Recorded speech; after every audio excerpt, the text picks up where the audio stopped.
Hey, what's going on, guys? My name is Brandon. Welcome to Audio Addiction, where you can find latest album reviews. You can find our band reviews, and you can find live coverage of the concerts that we get. I just posted Memphis Mayfire's live set yesterday, and I'll be posting an interview with Tesseract tomorrow, which I'm super stoked on. I can't wait for you all to check that out. We had a great time, James and I did. And I also got that whole tour. If you want to check out our live video playlist, you can do that. And then I post interviews Monday, Wednesday, Fridays at 8 p.m. Eastern Standard Time. So check all of that out. And huge thanks to all of you for getting me to 1K. I can't believe it. I'm so humbled and I'm so thrilled to, be in that 1K kind of family. So keep liking, keep subscribing, keep sharing it around. It really does mean the absolute world to me. But tonight, without further ado, we're going to be talking about the Afterimage's new record, Eve.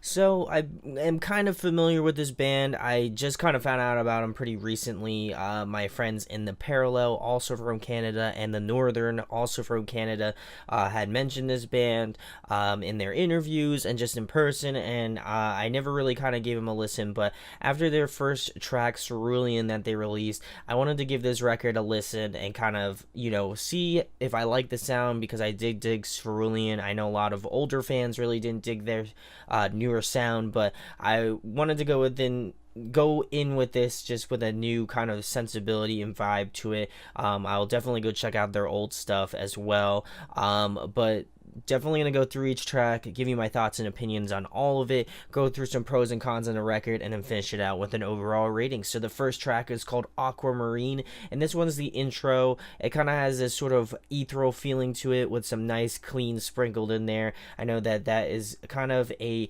interesting sort of topic to talk about with the Afterimage, because I know a lot of their older stuff didn't really involve too much clean. So definitely something that they wanted to kind of get out the gate right at the beginning, so I think that is really cool how they added that in there. But we're going to move into track number 2, which is Cerulean, and this is the first single that they released, as I mentioned earlier, and this one just comes out the gate swinging. The guitars have this cool dissonant quality to them, and I like that they experimented with different rhythms and kind of syncopated parts. You can definitely tell just the sort of technicality that goes into the guitar work, and even in the drumming, it just kind of really fits that more technical aspect to it.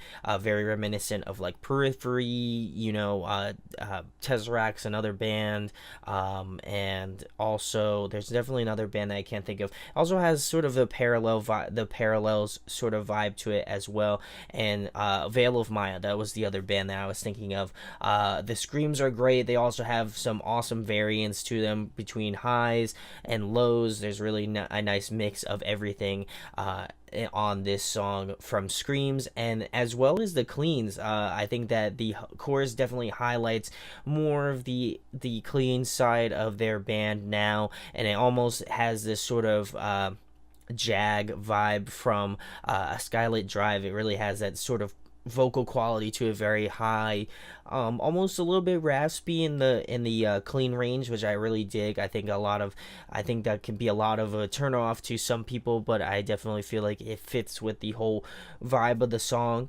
I'm digging the contrast of the more melodic choruses versus the more aggressive verses, and there's this really awesome sort of techie breakdown at the 2 minutes and 12-second mark to the 2 minutes and 40-second mark that really kind of just rounds out this track in a nice way. So we're gonna move into track number 3, which is Deadlines. Loving the lead guitar parts in this track. They add a lovely sort of melodic element throughout the entire song, and really kind of accent a lot of the rhythm guitar parts that would have been, I wouldn't even say crushed, because I feel like that would be underrating the rhythm and just the mixing of the whole overall record, which, by the way, I think is done very well. but it just really kind of stands out from a lot of the other instrumentation.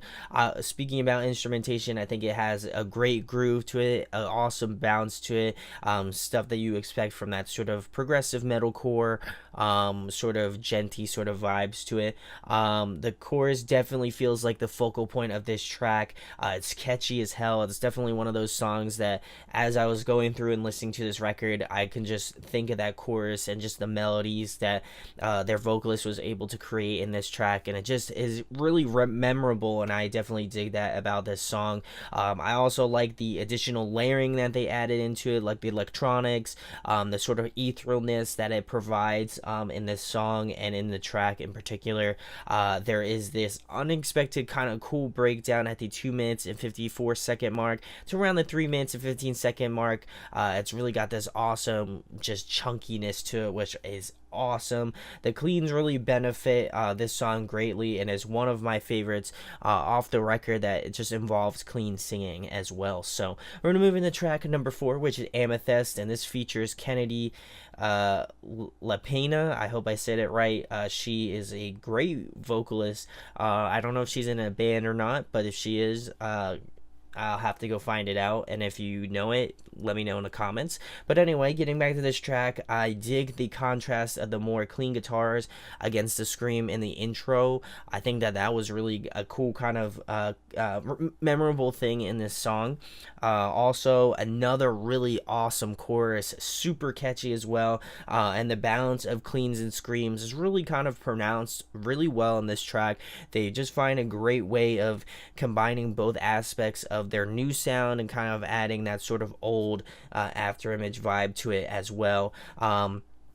Kennedy comes in at around the 2 minute mark, and she kind of fades out around the 2 minutes and 30-second mark. She adds this nice contrast to their vocalists. Again, with the clean vocals, I think that they pair very well together, especially in that last chorus. She comes back and kind of does little accent pieces, but I think her voice with the Afterimage's vocalist, I think, pair very well together. They harmonize super well, and I definitely feel like the high point of the song is definitely the end chorus. Really kind of brings it all together and makes this song kind of come full circle.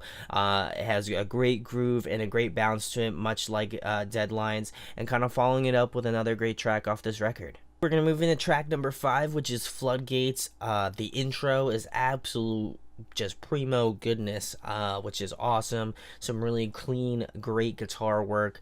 I feel like this album is just kind of like guitar candy. I love it. I think that it's really kind of thought out, and the guitar work is really unique and different, and I like it. The electronics definitely have more of a pronounced role than any of the previous tracks off this record, and it's definitely more specified and kind of highlighted in the choruses of this song.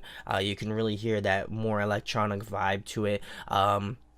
Again, I feel like the guitar is really the standout instrument in this track. It's just really thought out, it's methodical, and it's just really well done, whether it be like sweeps, some like tapping parts, some really great leads. It really kind of breaks the boundaries of a lot of really good guitar playing off this song.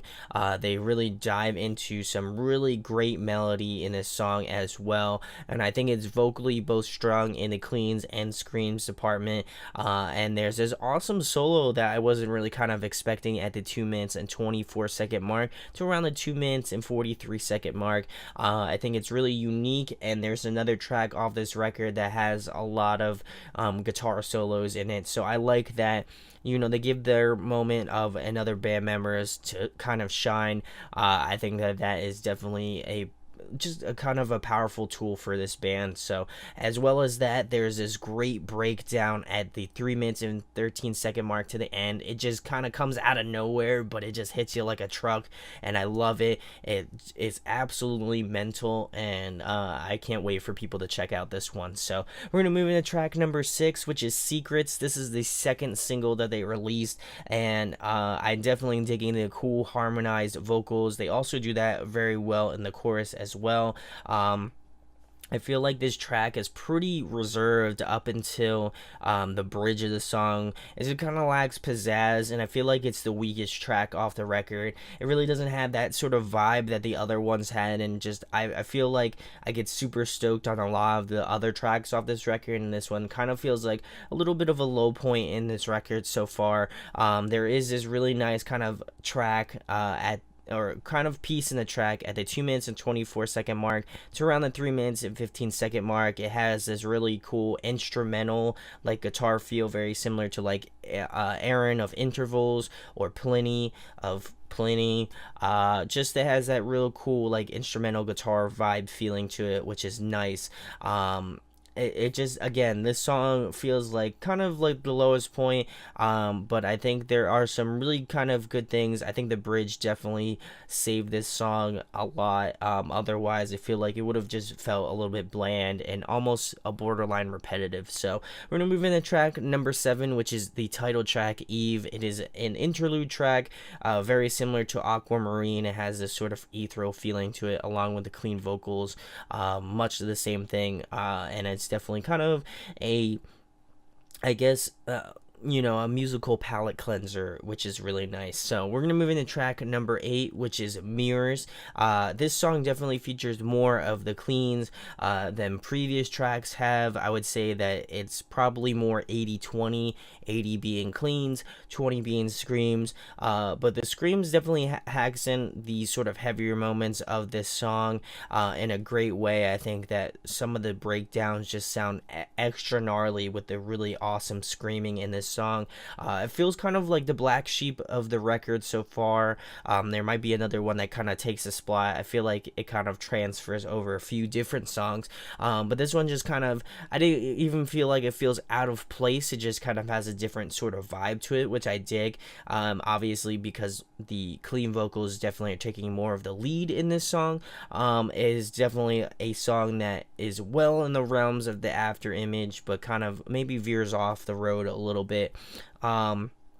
The cleans definitely are shown off in an awesome and excellent way. I think that is highlighted the best in this song. There are some songs that I dig the cleans a little bit more on, but I feel like in terms of just a full song that features mostly cleans, I think they did a really great job. And there's this sick sort of dissonant techie breakdown at the 2 minutes and 16-second mark to around the 2 minutes and 40-second mark. So we're gonna move into track number 9, which is Sapphire. This one is easily one of the more technically proficient songs. If you're a fan of the Afterimage and you like more of their older material, I feel like this one will definitely strike home with you. The instrumentals are tight and they're fast, and I really dig that. It's definitely, again, more of those older Afterimage vibes to it. I remember listening to a few of their songs, and this definitely has that sort of older vibes to it, which is definitely cool. I like that they pay homage to their older sort of sound, and obviously reaching forward into the new stuff. But the structure of this track is great. I like that this one it just has this awesome bounce to it, even though it being more of a faster paced track. I think it really works. It's definitely one of the best tracks off the record, without a doubt. The guitars and the drums definitely feel like the standout instruments in this song. They just really have this technical proficiency that some of the other tracks haven't had at this point. So it's definitely cool to see them just kind of do their thing and just shred it, and really just another phenomenal track. So we're gonna move into track number 10, which is Wrath. This is the last single and the most recent single that they released, and dear God, this shit is so heavy. It just wastes no time getting you into the track. It's really dissonant, groovy, and I definitely like it. It's easily one of the best tracks off the record. I think that anybody that listens to this album, if they don't think that this song is one of the best songs off the record, I think that they are definitely wrong, because I think it's really great. Everything about it is just super sick. The amount of like heavy grooves, and it's definitely one of my favorite choruses, one of the catchiest catchiest choruses off the entire record. It's one of those melodies that gets stuck in my head, and while it only is in a short portion of this song, I think it really works well, and it's integrated in a really nice way. And I just feel like it highlights a lot of the best aspects of this new Afterimage sort of sound. It has those heavy vibes, but it also reminds you that they have clean vocals in it, and I dig that. So we're gonna move into the last track, which is track number 11, a Violator. This one has this sort of periphery Veil of Maya vibe to it, which I definitely dig. Another really great heavy groovy track. The lows on this track are just brutal. If you were expecting a heavy track, if you thought Wrath was heavy, then this one is like just up there. I think these two I definitely flop between in terms of heaviness. I would probably maybe go with Violator in terms of being more heavy, but I definitely enjoy Wrath a little bit more, just because it has that awesome chorus. But getting back to Violator, the drumming on this track is insane. There's some awesome sort of blast beat moments and ghost notes thrown in throughout this track. This one definitely rivals Wrath, like I mentioned, in the heavy department, which is definitely cool.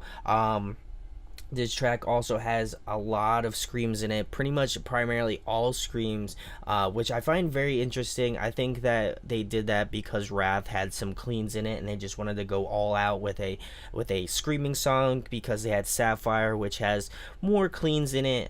So I like it. I think that was definitely a cool approach. I would have maybe loved a little sprinkling of cleans in there, but I digress. I thought the ending was just disgusting. It was nasty. From the 2 minutes and 2 minutes and 42 second mark. See, it even screwed up how I'm saying it. 2 minutes and 42 second mark to the end of the track. Disgusting. Just absolutely filthy. I'm excited for people to check that out, because it is as nasty. It is so good, but good nasty in a good way, pretty much. And it's a great way to end off the record. Really kind of combines a lot of the elements of older Afterimage and new Afterimage. So some pros and cons: it's heavy, it's melodic, it's got some great cleans and screams throughout the entire record. I like that they debuted the cleans. I think they work very well with the sort of sound that they're going for. It's very technically proficient. Tracks like Sapphire, Wrath, and Violator definitely show off that more technical aspect to it. But then, you have tracks like Cerulean or Deadlines or Amethyst that shows off more of their melodic side, which I definitely dig as well. There's some great sing-along moments. There's some great breakdowns throughout this entire record. And there's just things that are in between that kind of have that great vibe to it. Some cons, I really don't. I think that this track is very well put together. It's very thought out. It's very methodical. I almost compare it to Veil of Maya's second record. I don't know what the record name was. What was it with the first record with Lucas? I'm pretty sure it's Mikasa. I don't know. I can't remember it because I'm getting old. But that one kind of reminds me of that same vibe. Not a lot of people were on to Lucas, and then they released False Idols, and everybody was like going, oh, Matriarch, that was the record. But anyway, I feel like a lot of people hopefully you'll give this record a chance like you gave the Veil of My record, because they could make a record like that, False Idols, and I feel like a lot of people would be onto that too. But definitely dig it if you're a fan of that sort of more technical metalcore sound. I feel like this is the band for you. I definitely dug this record a lot, and I think they definitely are going to be doing super well in 2018 without a doubt. But my overall rating for the Afterimage's Eve, I'm going to be giving it a 9.7 out of 10. I think it is a phenomenal record from front to back. There is one track in particular that really didn't sell me too much, but I think literally one track out of 11 tracks that I didn't like, and I liked all 10 of them. I think that is just what makes a phenomenal record a great record. So definitely go check this one out. Links are in the description where you can find out about the Afterimage. This record comes out Friday. I'm super pumped for you guys to hear it. Let me know in the comments what you think about the record. Do you disagree? Do you agree? I'd love to hear your opinions on it. They're also doing a Canadian run with, again, our friends in the Northern and I think the Parallel. No, I'm pretty sure it's the parallel. I don't know if the Northern's on that. Just disregard what I just said now. I know the parallel are definitely on it. If you live in Canada, go check it out. It's going to be a wicked tour, and I hope that they tour the States maybe in late 2018 or early 2019. That would be super sick. But definitely go check out this band. I think that this record is really good, if I haven't overstated it enough. If you like this review, subscribe, make sure to hit that thumbs up and share it around. It really does go a long way. Again, I'll be announcing information about a giveaway sweepstakes for 1K. I'll be doing a live stream and just having some good times and good fun. So I'll let you guys know all on our social media. That is also in the description as well, so follow us on there. I post on Instagram a lot, so come hang out with me when I'm on Instagram. But my name is Brandon. We hope you got your fix, and we'll be talking with you soon. Peace. Hey guys, hope you enjoyed the video. Thanks for watching. Of course, if you enjoy what we do, make sure to go check out the other series we do. We do album reviews, we do band interviews, and we do live videos, so definitely go check that out. Hit that subscribe button. It really helps out our channel, helps us grow. Make sure to hit that like button as well. Go follow us on social media. That's all down below. We try to keep that as updated as possible. We also made a new website where we'll be posting photos of upcoming concerts and stuff like that, which you can go check out at audioaddictionmedia.com and come get your fix with us, guys. Talk to you later. Deuces.